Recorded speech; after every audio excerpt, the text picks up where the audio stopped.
Hello, നമസ്കാരം. ഞാൻ ഇന്നിപ്പം ഒരു വളരെ നല്ലൊരു ന്യൂസായിട്ടാണ് വന്നിരിക്കുന്നത്. നമ്മുടെ അഫാനുണ്ടല്ലോ, അഫാനേ ആത്മഹത്യ ശ്രമിച്ചു എന്ന്. ആത്മഹത്യയെ വെഞ്ഞാറ് കൂട്ടക്കൊല കേസിലെ പ്രതിയുണ്ടല്ലോ അഫാനെ, എല്ലാവരും അറിഞ്ഞില്ല അറിയിക്കാനാണ് ഞാൻ ഈ വീഡിയോ ചെയ്യുന്നത്. ആത്മഹത്യക്ക് ശ്രമിച്ചിരിക്കുക. കാരണം എന്താണെന്നറിയോ? അവന് ജീവിതം എടുത്തിട്ടുണ്ടാവും. കാരണം എന്താ വെച്ചാൽ ഒരുപാട് നല്ല പ്രവർത്തികളൊക്കെയാണല്ലോ അവൻ ചെയ്തത്. കൂട്ടത്തിലുള്ളവരെ കൊന്നു, ബന്ധുക്കളെ കൊന്നു, പ്രേമിച്ച പെണ്ണിനെ കൊന്നു. അപ്പോൾ ഇവനൊക്കെ മരണശിക്ഷ അറിയിക്കണം. ഇതിന് മുന്നേ ഇവനൊരു വട്ടം ആത്മഹത്യ ശ്രമിച്ചതാണ്.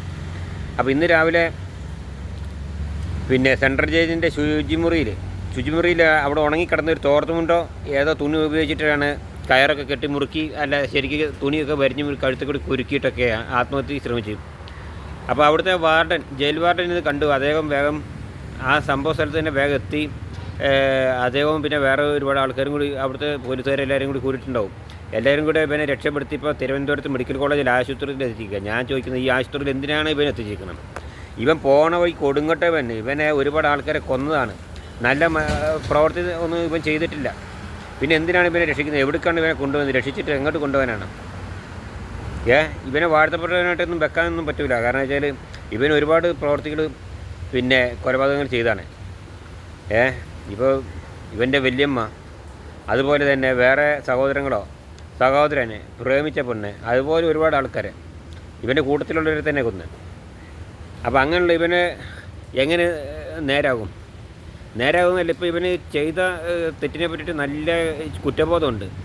അപ്പോൾ അവന് ഇനി ജീവിച്ചാൽ പോരാ, ജീവിതം മടുത്തു എന്നുള്ള രീതിയിലാണ് ഇപ്പോൾ ഇവന് ഈ ആത്മഹത്യ ചെയ്യുന്നത്. ഇപ്പോൾ ഈ 2 ദിവസം മുൻപാണ് ഒരു വാർത്ത കണ്ടത്, അഫാന് ജയിലിൽ മോചിതനായി എന്നുള്ളത്. ആ വാർത്ത ശരിക്കും വായിക്കാൻ പറ്റില്ല. അതിൻ്റെ ഹെഡ്ലൈൻ മാത്രമേ ഞാൻ വായിച്ചിട്ടുള്ളൂ. ഇപ്പോൾ ഇപ്പോൾ കേട്ടൊരു ന്യൂസാണത്. ന്യൂസ് 18 ചാനലിൽ കേട്ട ന്യൂസാണിത്. അപ്പോൾ എന്താണെന്ന് വെച്ച് കഴിഞ്ഞാൽ, അവൻ ഇതിന് മുന്നേ ഒരു വട്ടം ആത്മഹത്യ ശ്രമിച്ചു. അന്ന് രക്ഷപ്പെട്ടു, എലൂഷൻ കഴിച്ചിട്ട്. ഇത് രണ്ടാമത്തെ പ്രാവശ്യവും ഇപ്പം ജയിൽ വാർഡന്മാർ, പോലീസുകാരൊക്കെ രക്ഷപ്പെടുത്തി. ഇപ്പം തിരുവനന്തപുരത്ത് മെഡിക്കൽ കോളേജിൽ അതീവ പിന്നെ ലേശം അപകട നിലയിൽ തരണം ചെയ്തിരിക്കുകയാണ്. ഇവനെ രക്ഷിച്ച് ആർക്കായി എന്താ മെച്ചെന്താ? ഇവനൊക്കെ ഇവനൊക്കെ തീർക്കേണ്ടിയാണ്. പിന്നെ നമ്മുടെ നിയമ സംവിധാനം ഗൾഫിലത്തെ നിയമ സംവിധാനം അല്ലല്ലോ ഇവിടെ. ഗൾഫിലത്തെ നിയമമാണെന്നുണ്ടെങ്കിലൊക്കെ പണ്ടേ ഇവനെ തട്ടിയിട്ടുണ്ടാവും. നമ്മൾ കേരളത്തിൽ അങ്ങനെ പറ്റില്ലല്ലോ.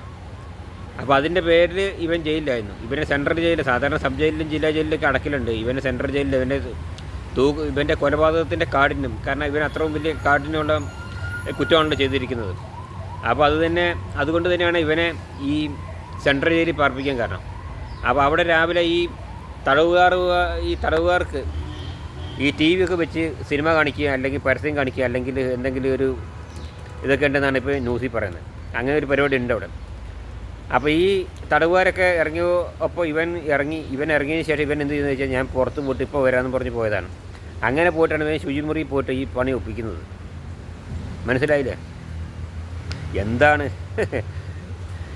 ഇതിനൊന്നും നിൽക്കേണ്ട വല്ല കാര്യമുണ്ടായിരുന്നു? എൻ്റെ കുട്ടിയെ, അഫാനേ, നിനക്ക് മാനമര്യാദയ്ക്ക് ജീവിച്ചാൽ പോരെ. ഇതിൻ്റെ വല്ല ആവശ്യമുണ്ടോ? ഇപ്പോൾ ഈ പശ്ചാത്താപം വന്ന് ഇനിയിപ്പോൾ സ്വയമായിട്ട് ആത്മഹത്യക്ക് ശ്രമിക്കുക. ഇതൊക്കെ വരുമ്പരായികളൊക്കെ നമ്മൾ ആദ്യം തന്നെ ആലോചിക്കണം. ഉടനെ നമ്മൾ ദേഷ്യപ്പെട്ടിട്ട് കത്തിയും വെട്ടിയെടുത്ത് കുത്തിയിട്ടൊന്നും കാര്യമില്ല. അങ്ങനെ കൊല ചെയ്തതിൻ്റെ ശേഷമാണ് കൊല ചെയ്തിട്ടാണ് ഇപ്പോൾ ഈ ഒരു പ്രശ്നങ്ങളൊക്കെ ഉണ്ടായത്. ജയിലിൽ പോകലും ഇപ്പോൾ എന്നിട്ട് ഒരു ആത്മഹത്യ ശ്രമവും, ഇതിന് മുന്നേ ഒരു ആത്മഹത്യ ശ്രമവും. എന്തെത്താ ഇതിൻ്റെ ലോകത്തിൻ്റെ പോക്കെങ്ങോട്ടാണ്? എന്തായാലും ഇന്നത്തെ ന്യൂസിൽ ഇപ്പോൾ ഇത്ര തന്നെ കേട്ടിട്ടുള്ളൂ. ഇപ്പോൾ തിരുവനന്തപുരത്ത് മെഡിക്കൽ കോളേജ് ആശുപത്രിയിൽ അത്യാവശ്യത്തിന് നിലയിൽ കിടക്കുകയാണ് ആൾ. ഇനി അവിടെ നിന്നുള്ള തുടർച്ചയായിട്ടുള്ള റിപ്പോർട്ടുകളൊക്കെ മറ്റന്നാളൊക്കെ ആയിട്ട് ന്യൂസിലുണ്ടാവും. തൽക്കാലം ഇത്രയും പറഞ്ഞ് നിർത്തുകയാണ്. ശരി, എന്നാൽ ഓക്കെ.